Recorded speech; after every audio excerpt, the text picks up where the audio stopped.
All right, Maddie, the NBA draft is in play. We've got news that's coming out about possible changes coming to college sports that's hit like the mainstream circuit and everything else. And of course, like there's a big announcement on Kentucky's basketball schedule. These are all the things that we missed in between our last episode where we were together. So let's talk about it today and all this great stuff. And let's hit the triple double on our biggest story. And that is, of course, this year's NBA draft. Manny, why are we talking about the NBA draft? You know as well as I do that why we're talking about the NBA draft. But for our viewers, we're talking the NBA draft not because of the NBA. We don't really focus on that on this show, but we're really talking about the NBA draft because it's going to have implications on what has been, I'll say, it's been quieter, right? This transfer Yeah. portal than it was last season. Yeah, for sure. I mean, you have a lot of players that are kind of interested that decide to go back to college, but I feel like things have changed up quite a bit since, NIL started making big changes in college basketball. You almost have a split. Like, if they aren't going to be in the first round and they still have eligibility, you have a lot of players that are coming back to play college basketball. So I feel like the NBA draft is kind of the same players everybody has been talking about going to the NBA all season long. No, I totally agree with that. And there are players who are in the draft right now who have entered their name into the transfer portal, kind of waiting for the combine to come to an end and waiting for decision day, probably to make a final determination if they're coming back to college or if they're going to stick it out in the NBA draft. And we're going to talk about that just a little bit. But what I meant by quieter in the transfer portal, sure, numbers are up on the entrants and the applicants and everything like that, but there's still so many guys who have not committed to teams, like compared to last year. Last year it was crazy. We were talking transfer portal every week, had no time for nothing else. It was absolutely insane. This year it's a little bit more. This guy came. This guy came. And I think this is a big thing that coaches are waiting on is what's happening in the NBA draft. So the combine's going on this week for you guys who don't know. So we're going to take a look at where we're currently sitting with the NBA mock draft. And on Monday, that's when the lottery took place. So we know the order of the first six or the first 14 picks in the draft. And you're going to notice a couple of SEC players' names on here. You're going down the list. The Mavs got the number one pick. They're looking at probably taking Cooper Flag, is what ESPN's got their mock to. Dylan Harper at number two to the Spurs. Ace Bailey, number three to the 76ers. How in the world did Rutgers not make the NCAA tournament with two top three picks possible? And then BJ Edgecombe from Baylor going at number four to Charlotte. Charlotte's loading up. They get some guard power if that's going to be their pick there. And then our first SEC player, the Utah Jazz, mocked right now to take Jeremiah Fears. And immediately following that, at number six, the Wizards, Trey Johnson out of Texas. Number seven, Malak out of Duke. Han Knipple out of Duke, number eight. And then Colin Murray Boyle is projected number nine right now from South Carolina. Everybody else after that, it's going to be a little bit before we start talking to SEC players right now in the ESPN mock draft. But you go to the notables throughout the draft. 21, Asen Newell fell out of the lottery. A lot of people were projecting him there, but first round, still first round. Walter Clayton Jr. right now, 25, 30, Adu Thero. And then we get Alex Condon at 31, LeBaron Filan, who we heard is staying in the draft out of Alabama at 36 to the Nets. Janai Broom mocked right now, 37 to the Pistons, and then Tahaad Pettiford from Auburn, 39 to the Raptors. Chaz Lanier looking at 42 to the Kings. Boogie Fland, who you notice on the graphic, is struck through. We'll get to that in a second. Mocked at 44. And then Kobe Brea, 54 out of Kentucky to the Pacers. This is where the mock draft is currently laying at right now. A few players here and there, and plenty of players with eligibility left, which comes to our first big talking point. And then Matty will do our overview. Boogie Fland pulled his name out of the draft. It is no longer participating in combine exercises. One of the players that has been in the transfer portal, we talked about this. Don't really know exactly what his future is going to be, but it's a huge name and probably a top five player in the transfer portal right now. Probably, if not for the injury, he's playing or he's playing NBA basketball next season and not looking back to going to college. But also missing from this mock draft, Mark Sears, Grant Nelson, Jalen Moore, Cliff Amore, Janelle Davis, Mari Williams, Karter Knox, star that one as well. Josh Hubbard, star that one. Otega Oweh, star that one. Ruben Chinyonlu, star that one. Devin McLaughlin, star that one. These are players who were either testing the NBA draft waters that we're aware of, or players that retain their eligibility to come back and play college basketball next year. Jackson Robinson, Caleb Grill, Elijah Martin, Will Richard, Miles Kelly, Sean Padula, and Tamar Bates across the best available players list, not mocked in this draft right now. When we look at the transfer portal players and the players who are in that combination of the portal and the draft, some of the big ones to note: PJ Haggerty out of Memphis, Boogie Fland, who we just talked about, who just withdrew his name from the draft, Darian Williams out of Texas Tech, Desmond Quad out of USC, Jameer Watkins out of Florida State, RJ Lewis out of St. John's, and Baba Miller out of Florida Atlantic. Maddie, your thoughts right now on where we stand on this draft build? Pick a topic, we'll talk about it. I mean, I think the biggest thing to take into account is the fact that the combine is just starting. So we're going to have a lot of fluctuation in the next few days. You may see some guys that are testing the waters that stick it out through the combine, and you might see their names start moving up some of these draft boards. So that could play a part on, who's still available in the transfer portal if they decide to stay in the NBA. And then some of these names could fall down the list too. And if it's one of those top guys that may still have their name in the transfer portal and in the draft, if they're not in a spot where they can't make more money, they may go back to college. I think that's a big thing of what's happening right now. The NBA numbers are down for players who are staying in the draft and signing their name into the draft. I mean, NIL has created this huge opportunity for players to make money while they're in college, and it's very competitive right now with second round. Minimum salaries and things like that, even first round salaries this day. I'm not saying anybody's going out there making $7 million, but like the numbers that exist out in the market right now in NIL, what's rumored out there, yeah, there's probably some good advice that maybe coming back another year won't hurt you. It's probably might be in your best interest.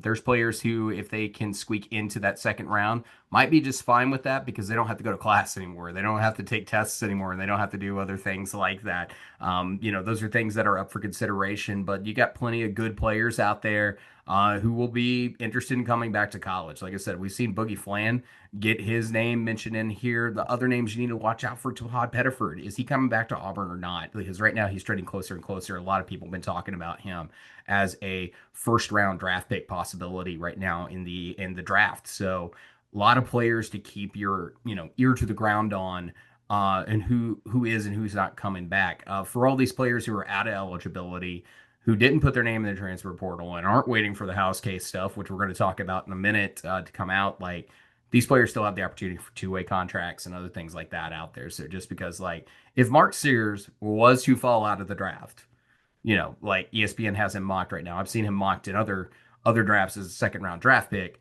Like, he's still going to have the opportunity for a two-way contract to some team, and not a lot of teams are going to pass on his shooting ability and things like that, and his leadership and the abilities that he has. They'll probably draft somebody, but take it up, put him on a G League team for a year or two and see what happens. That kind of thing is something to definitely keep your eye on with these players. But Maddie, with Boogie Fland, we mentioned Boogie Fland here in this list. It's a big talking point right now. Yeah.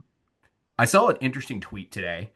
Can't remember who tweeted it, but it was on Jackson Collier's Twitter page. He was retweeting this one, and the wording was very interesting. It was, Arkansas is not a foregone conclusion or something like that. Like, kind of framing that Arkansas might actually be the leader on Boogie Fland. I don't know.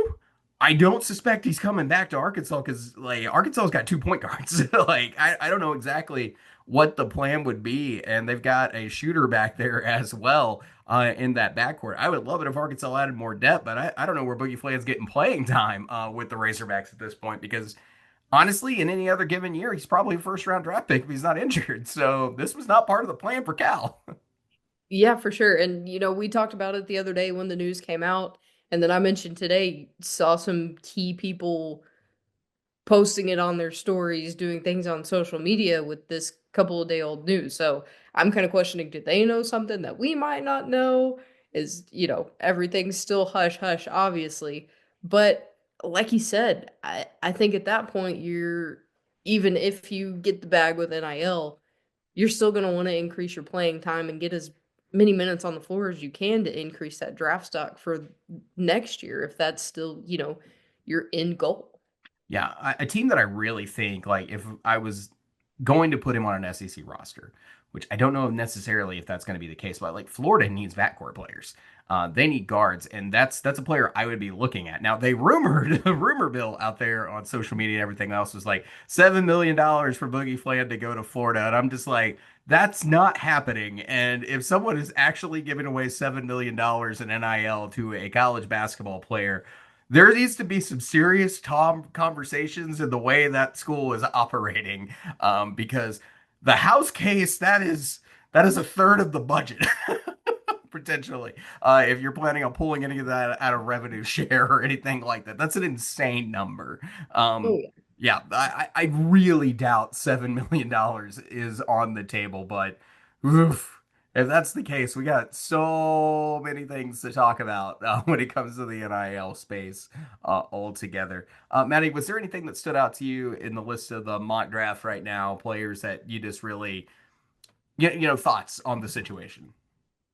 Yeah, I think for right now, a lot of these are kind of to be expected. I think we're going to see, like I said, some shakeup when it comes to the combine, just because you're seeing guys competing against guys, and it's not based off of, you know, the team that they played on and what kind of chemistry they had and what they were able to do with that team.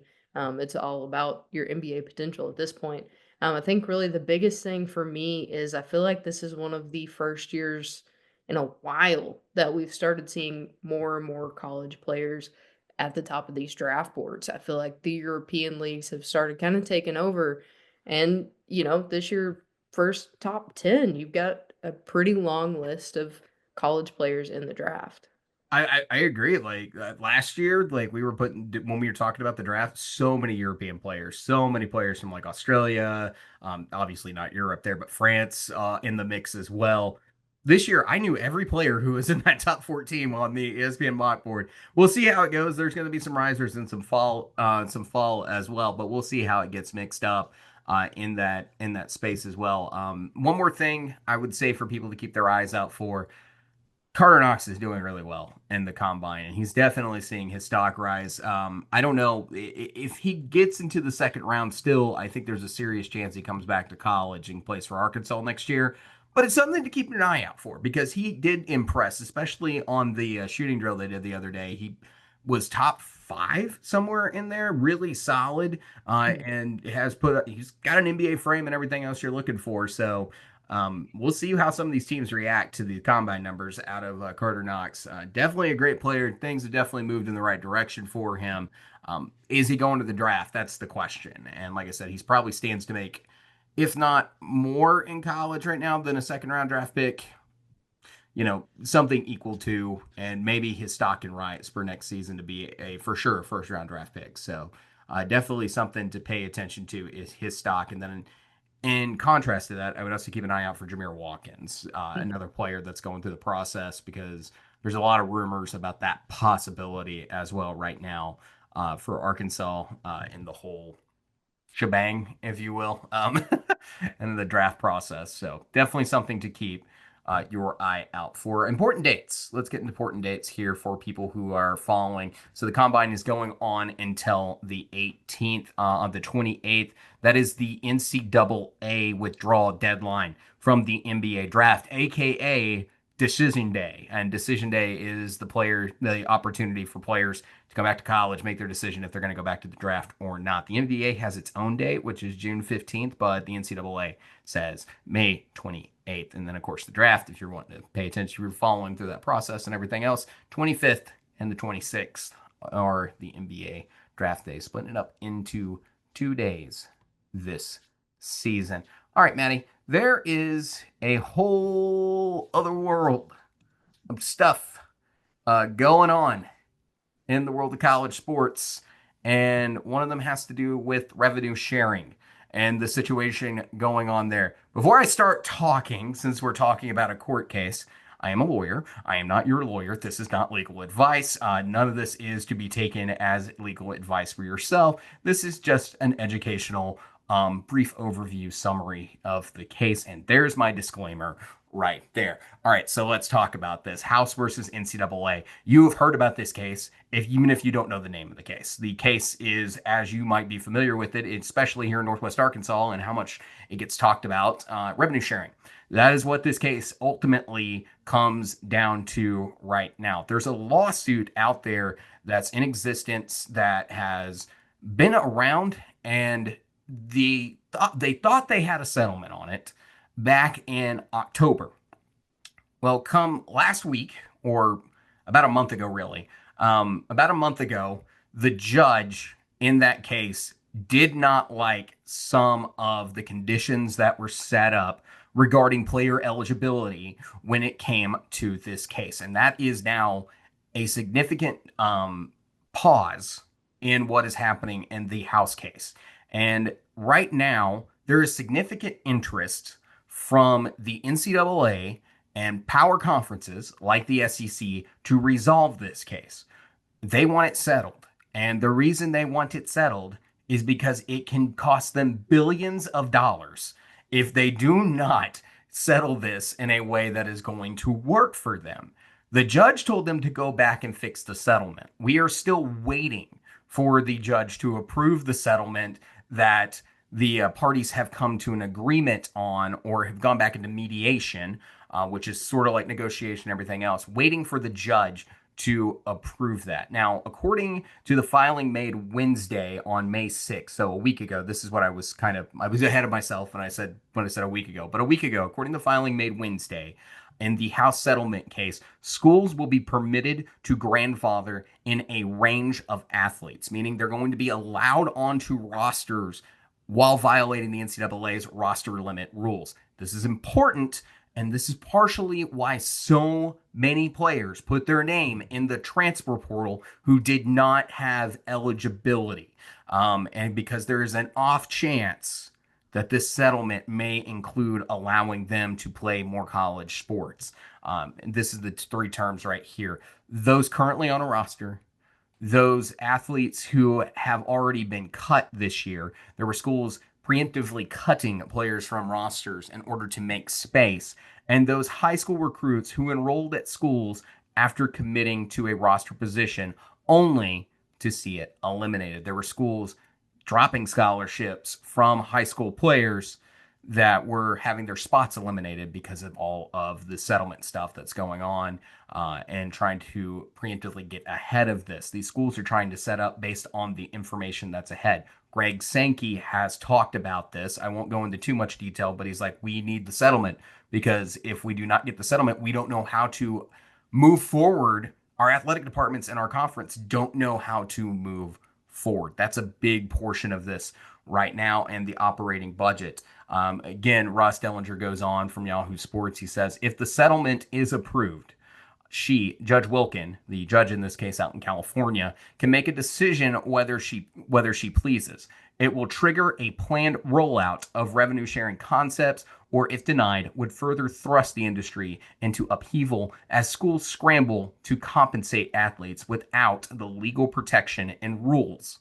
of the settlement. That's exactly what Greg Sankey's been talking about here. And it is in the judge's discretion in most cases, and especially here as well, to say, I do not accept this settlement.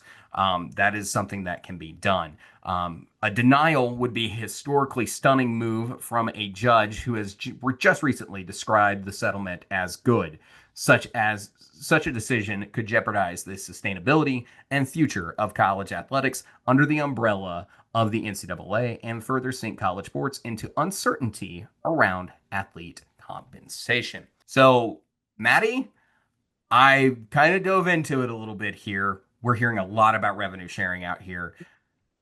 Share your thoughts. I know that this is something that I've studied in law school and when I took NCAA governance because this case was rolling out at the time. There's rules out there the NCAA has had for a long time that are being alleged to violate antitrust rules and the Sherman Act. And I'm sure a lot of people right now is like, what is this guy talking about? It's protections, folks, is essentially what it is. But the NCAA has basically made rules that you can't recruit with NIL. You can't do certain things with NIL and et cetera, et cetera, et cetera. And the revenue sharing portion of this right now is also schools using imagery of the players, the name, image, and likeness of players. And they're saying the schools owe them something. So, Maddie, your thoughts on this case, however crude, because I know that this is a lot. Yeah, I mean, really what it all boils down to is that they really need to get a handle on NIL. And I think this is the first step in doing that. Once they're going to have to pay, sanctions, pay out the settlement, I feel like we get closer to them figuring out a better way to compensate these players or to set up deals for them, you know, outside of just, like Arkansas Edge, like these um areas to where they have this revenue sharing. Um it's just it's a lot. And, these college athletes are dealing with a lot. And, it goes back to back in the 19, I think it was like the 1970s where they were able to provide them with a certain expenditure. Yeah, they need that, but if they're going to be doing all of these extra things to better your program and promote your program and you're making money off of it, they deserve a little something extra than just room and board. This has been a topic I've wanted to talk about for a while during our summer sessions and like this things like that and side projects I've looked at.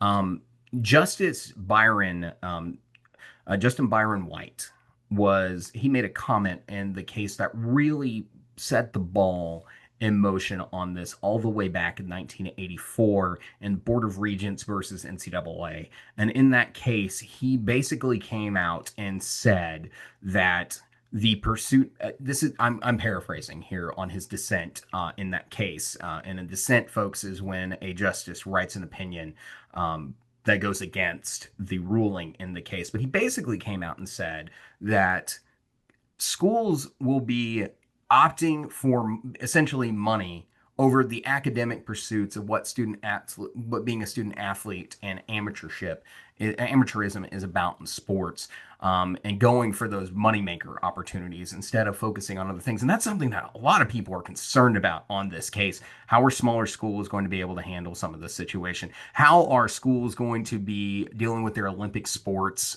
et cetera, et cetera? And I think when you touch on that and where we are today, it's just wild how much that I'll call him Wizard because that was his nickname when he was playing college football and before he went to the NFL. Justice White actually played college sports and was the dissenting opinion on essentially colleges making more money in college athletics. But Board of Regents is why we get to watch sports so much on ESPN and everything else when it comes to college sports. At the end of the day, though, look where we are today. There should have been something that the legislation should have been passed. This should have been outlined a long time ago. The NCAA only goes so far. And that's also the ironic thing. Everyone agreed to the rules in the NCAA. And then when schools aren't happy, they sue. And they sue under the Sherman Act and everything else. And they have every right to. It's a strange situation. And you can only go so far in this. And ironically, and I don't like talking about politics, but we're about to talk about politics on the show, because Donald Trump has weighed in on this.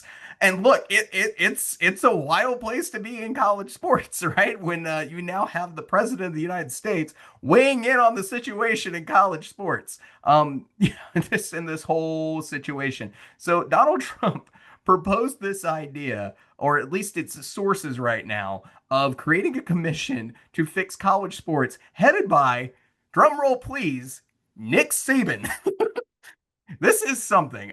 This is what came from Yahoo Sports on this. The commission is expected to deeply examine the unwieldy landscape of college sports, including the frequency of player movement in the transfer portal, the unregulated booster compensation paid to athletes, the debate of college athlete employment, preserving the Olympic sports structure, the application of Title IX to school revenue share payments, and even conference membership makeup and conference television contracts. Those with knowledge of the commission told Yahoo Sports.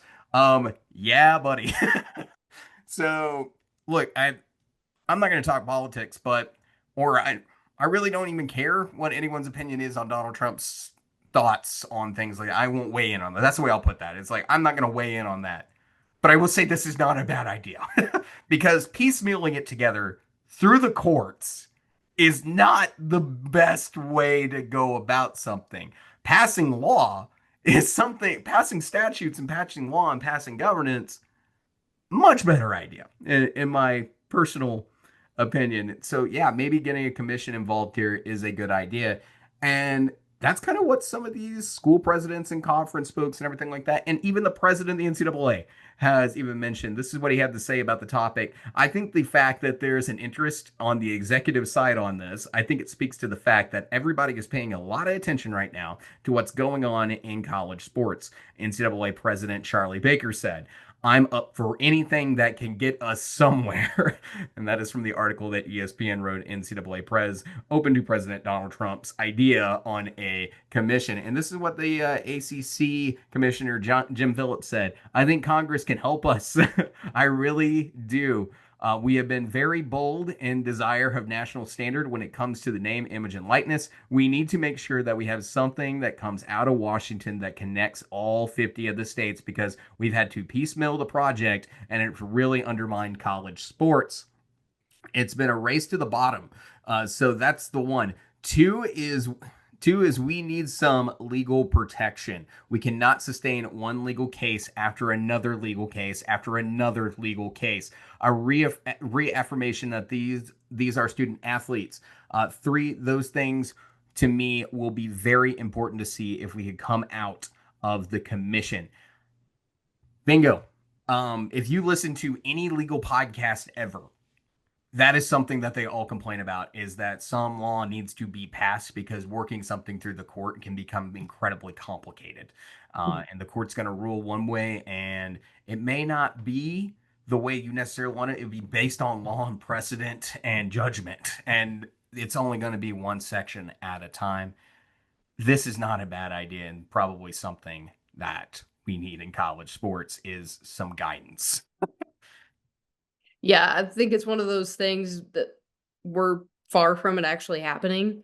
But the fact that, there's at least a concept to get you somewhere with this because, there's a lot of craziness going on right now. I won't, like you said, won't dive into all of that, but at some point, some form of regulation needs to happen over this. It does. It's some form of regulation, some form of guidance, something that can be sustainable, really needs to come into place.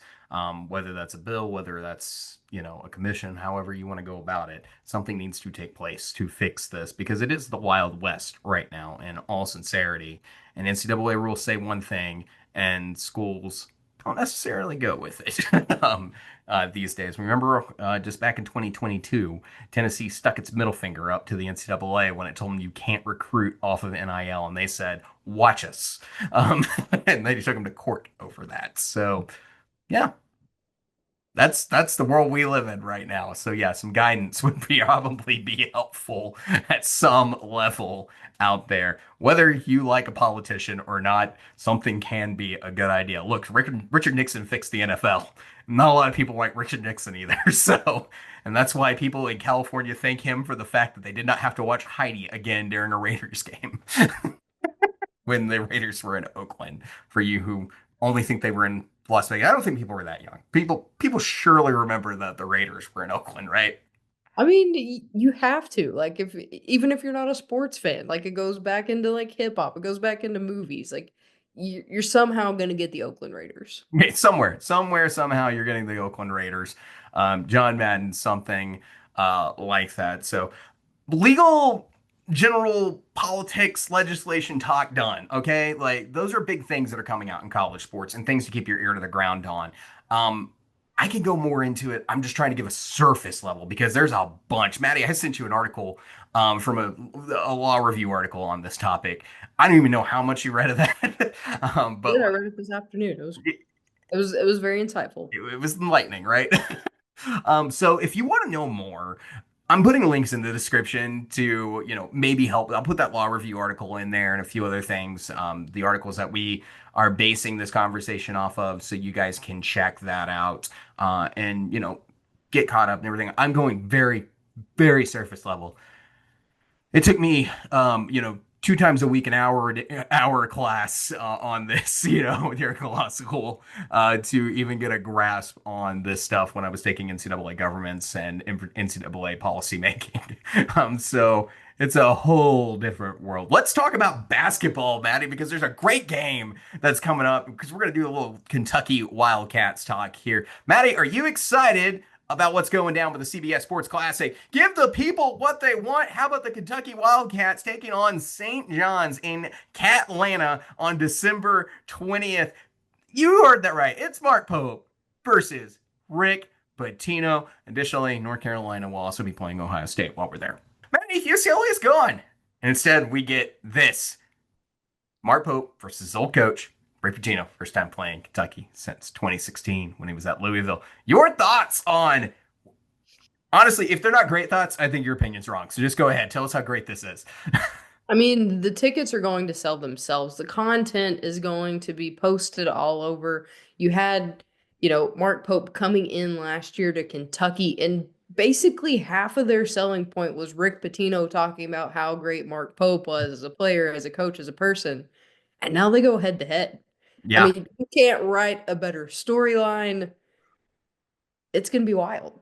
You remember like Big Blue Madness last year, where Rick Pitino coming out on the floor and be like, "Mark Pope will lead you to great things," and the Twitter video and everything else that Rick Pitino put out there, it hype it up Mark Pope for Kentucky's fan base. I mean, it's truly great, and it's an awesome moment for this fan base, and what a good game to wrap up close to the end of the non-conference schedule. I imagine Kentucky's probably going to play Louisville somewhere in the back of that when the full schedule release comes out and everything like that. You got Rick Pitino, Louisville in December. Like, we're done. We don't have anything. John Calipari needs to be the first game, in January, and we're set up here for some great basketball and everything you want to watch. And speaking of Calipari, like, you remember how emotional and great and entertaining and fun it was for John Calipari there in the round of 32 to take on Rick Pitino there in Hall of Fame cornerback in the NCAA tournament. That game put up numbers. People were interested. People were talking about it like crazy.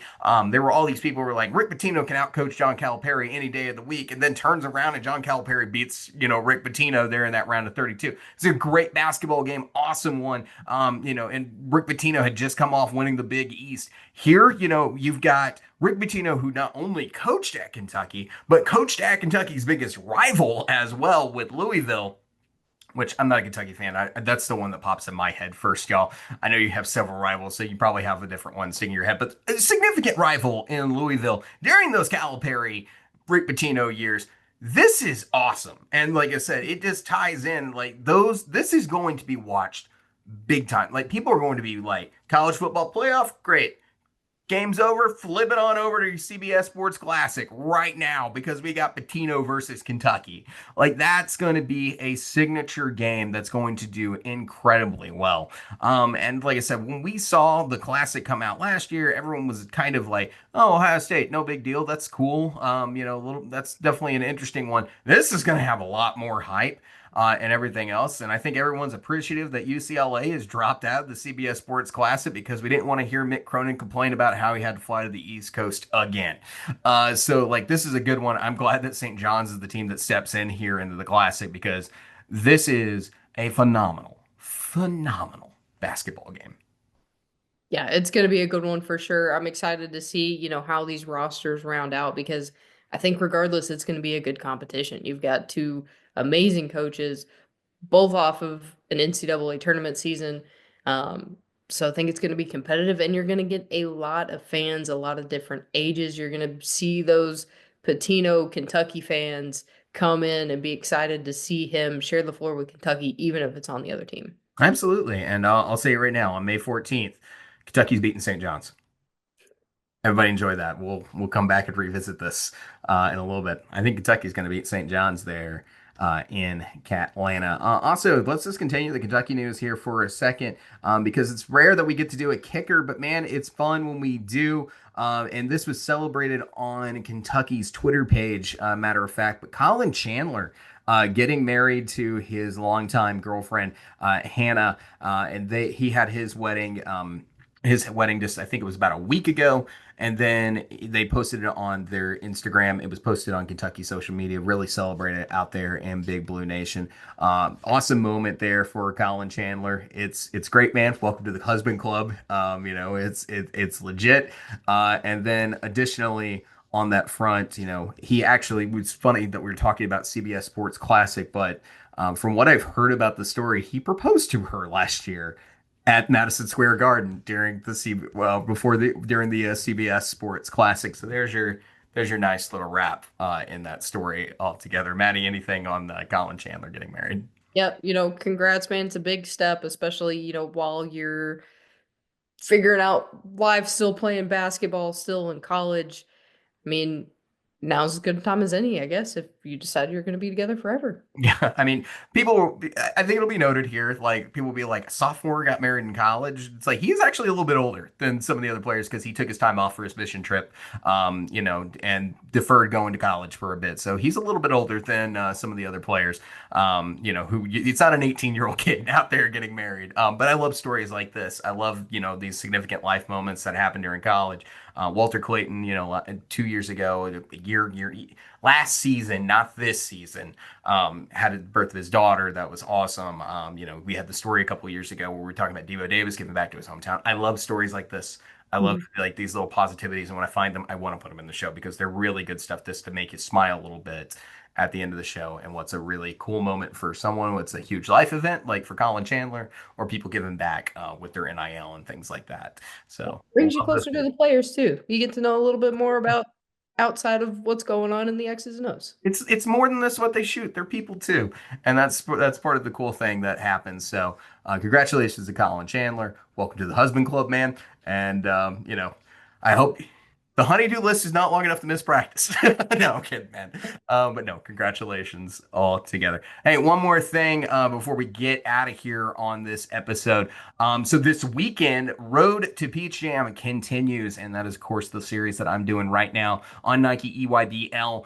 Session 2 is going to be underway in Memphis, Tennessee over the weekend starting May 16th to May 18th. And you get the chance to see some of the best basketball players in the country for the 2026 and 2027 future upcoming classes, including Gaskins.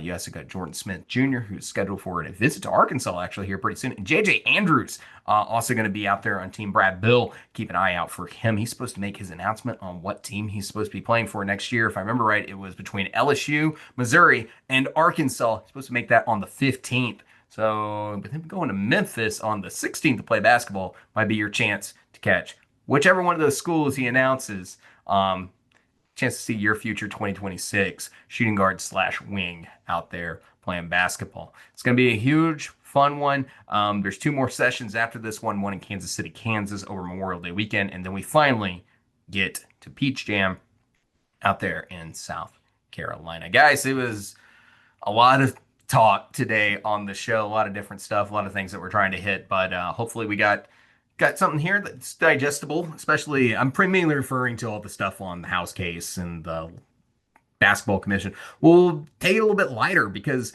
in next week's episode, Maddie and I are going to get caught up on what's happening. Players maybe dropping out of the NBA draft process, see where they're at. Maybe there'll be a few more transfer portal announcements coming the way. We'll do a little bit of look there. And then additionally, the NCAA is talking about right now them doing some changes to Kuwait college basketball, particularly the game flow, like maybe coaches' challenges instead of reviews under 2 minutes initiated by referees, similar to the NBA model. And speaking of the NBA model, they're also considering going to the quarter system. We'll talk about that stuff next week, update you there, and then I'll do a little recap on the big standouts on our road to Peach Jam. So, guys, until next time, definitely appreciate you guys being here. Already know this show's probably going to get a few more views than the inches in Janai Broom's vertical jump. If you haven't seen that on social media, no offense, I loved watching Janai Broom play basketball, but it was so funny. Some of the tweets that we've seen, they're great. They're great. But please like and subscribe, and we'll catch you guys in the next one. Thanks, guys. Have a great week. Maddie, any thoughts on Janai Broom's vertical jump? I mean, I'm pretty sure I saw some sawdust come out of his kneecaps.